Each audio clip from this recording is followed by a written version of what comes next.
Você já ouviu falar em Pitágoras?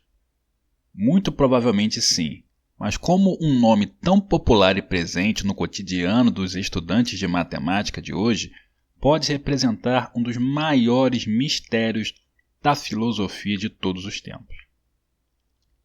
Prepare-se para conhecer a obscura e misteriosa escola pitagórica. Assista ao vídeo até o final e conheça os mistérios e as teorias de Pitágoras sobre a realidade da filosofia, as ciências, a matemática e até a música. Olá, este é o Semanário do Pensamento. Neste vídeo, vamos falar um pouco mais sobre Pitágoras e a escola pitagórica. Se inscreva no canal e ative o sininho para receber informações sobre novos vídeos. Ajude a fazer uma internet mais pensante e menos briguenta. Vamos ao que nos importa no momento, que é o pensador revolucionário, porém misterioso, conhecido como Pitágoras de Samos. Pitágoras teria nascido por volta do ano 580 a.C., na cidade de Samos, na Jônia, região antiga situada na costa sudoeste da Anatólia, atual Turquia. Porém, emigrou para a Itália, por razões que alguns historiadores apontam ser políticas, enquanto outros afirmam estar diretamente relacionadas à invasão da Pérsia na região de origem do filósofo.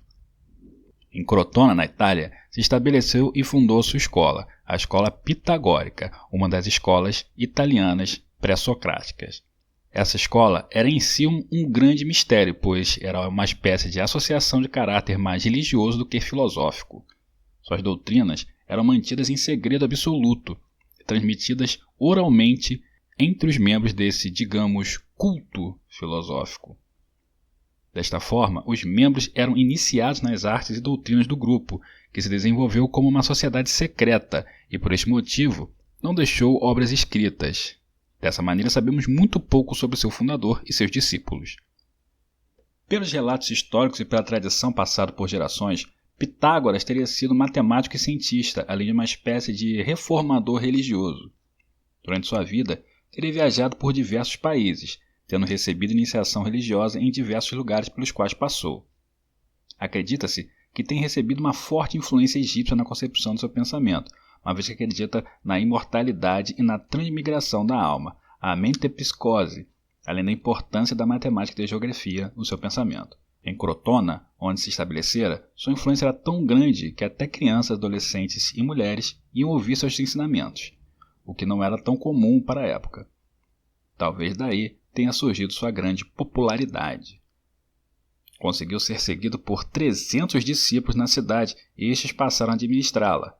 Pitágoras chegou a ser identificado com o deus Apolo Hiperbóreo, sendo visto até como uma encarnação da divindade. Seu nome significa Anunciador Pítico, em referência às sacerdotisas de Delfos, as Pítias ou Pitonistas, que eram oráculos do deus Sol. Teria sido no ano de 532 a.C. que Pitágoras fundaria sua escola em Crotona. Neste momento, ela era uma comunidade que reunia características de uma seita religiosa e uma escola filosófica, mas também científica, política e iniciática. Seus adeptos criaram novos centros da doutrina em Tarento, Metaponto, Síbaris, Régio e Siracusa. A orientação política da escola era a aristocracia. Nessa época, a democracia crescia em adeptos no mundo grego. E no ano de 510 a.C., uma revolução popular em Síbari, liderada por Teles, um democrata, impõe um verdadeiro massacre sobre os pitagóricos e uma legião de aristocratas vai se exilar em Crotona. E a guerra segue. Depois, a aristocracia de Crotona consegue vencer os democratas de Síbari, esmagando seus defensores sob a liderança de Milon. Porém, Pitágoras teria se preocupado com o crescimento dos democratas em Crotona e deixou a cidade, indo para Metaponto, na Lucânia, onde uma comunidade pitagórica já estava previamente constituída. Foi nesta terra que Pitágoras teria falecido em 497 ou 496 a.C. Mais uma vez, o mistério envolve toda a história. Algumas lendas ecoam para narrar mais esta história, a mais famosa é que Pitágoras teria tentado fugir da perseguição dos democratas e, ao se deparar com uma plantação de lentilhas, planta proibida para os pitagóricos, ficou parado e acabou sendo capturado pelos inimigos. Sua doutrina, porém, continuou muito influente e sua escola subsistiu por praticamente 1000 anos. Também influenciou importantes pensadores não necessariamente pitagóricos, como Platão e o neoplatonismo posterior a ele, assim como aos pré-socráticos Filolau e Arquitas. em forma de contestação crítica, também foi abordado por Xenófanes, Heráclito, Parmênides e Zenão. Entre as principais contribuições de Pitágoras, podemos reconhecer suas obras como o Teorema de Pitágoras, que é a relação entre as medidas dos lados de um triângulo retângulo. De acordo com esse teorema, o quadrado da medida da hipotenusa é igual à soma dos quadrados das medidas dos catetos, ou seja, se os catetos medem A e B e a hipotenusa C, então C ao quadrado é igual a A ao quadrado mais B ao quadrado, sendo a hipotenusa o maior lado de um triângulo e os catetos seus lados menores. Outras obras e contribuições de Pitágoras são a proporção áurea, a música universalis e a construção do cubo, do tetraedro, do octaedro, do dodecaedro e a seção áurea. Na música, descobriu que os intervalos musicais se colocam de modo que admitem expressões através de proporções aritméticas. Assim, os sons emitidos pelos diversos segmentos das cordas de uma lira resultariam de uma escala musical baseada nas proporções aritméticas, o que fez a música ser considerada uma disciplina matemática na antiguidade. Foram atribuídas a ele também a escrita de 71 versos áureos de Pitágoras, porém sua autoria é considerada apócrifa e não comprovada. Alguns acreditam que teria sido escrito por Lísias, um de seus discípulos. Para a filosofia, sua principal contribuição foi a doutrina pela qual estabelece o número como elemento básico que explica a realidade. Segundo esta, a proporção existente em todo o cosmos explicaria a harmonia do real, que garantiria seu equilíbrio. Essa concepção de proporções geométricas foi bem presente na arquitetura grega, assim como na escultura. Também nas disciplinas atléticas e na anatomia, essa concepção das proporções foi fortemente influente, levando inclusive ao culto do físico, direcionando a moldura do próprio corpo humano através dos exercícios para torná-lo harmonioso, como a uma escultura.